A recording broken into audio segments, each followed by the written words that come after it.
It is an alert no one wants to get. Your credit score taking a big hit overnight. Now that fear is something thousands of people in Central Ohio share. More than 2 months after Columbus was hit with a massive ransomware attack, potential victims are asking what comes next. Well, NBC4 Investigates' Isabel Cleary spoke with one man whose private information was accessed by those bad actors.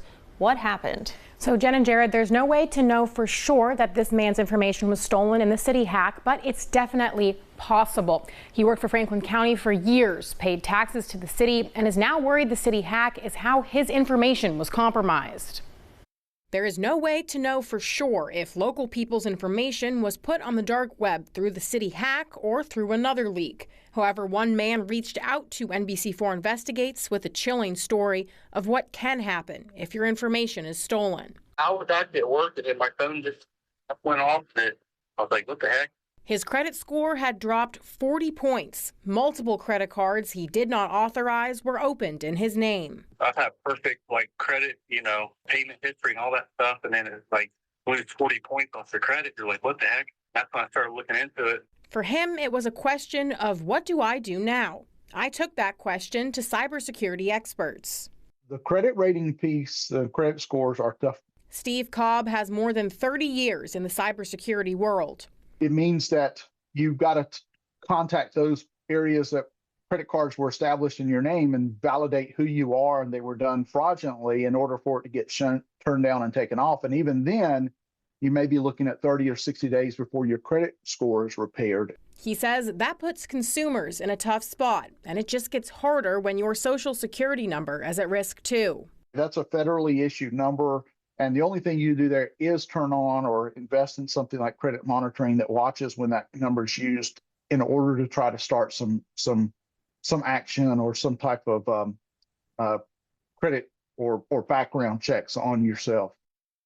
He says that we hear so often that people's information has been compromised that many are becoming numb to it. However, it is very important to follow safety steps so threat actors cannot put you or your loved ones at risk. Now we have steps on how to freeze and monitor your credit on NBC4i.com/cityhack. Let's talk about the lawsuits related to the city now. Obviously, the city suing the whistleblower who helped us expose the information about private citizens, their private information being put at risk.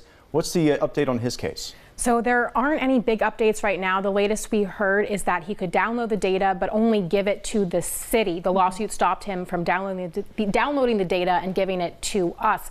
However, downloading data off the dark web that is freely accessible is not illegal. So this doesn't stop anyone else from accessing the city's stolen data. Yeah, and we do want to mention a local law firm is suing the city as part of that class action. They told you they have some new fears, though.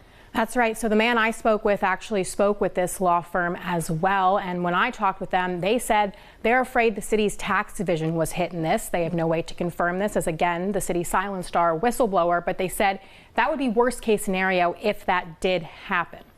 Very interesting. All right, Isabel, thank you so much. And right now you're going to look at the latest numbers at the number of people who have signed up for free credit monitoring. More than 2,800 employees, 11,000 plus residents, and 265 minors. And again, for more in-depth reporting from Isabel on the ransomware attack and how you can sign up for that free credit monitoring, just scan the QR code there that you see on your screen.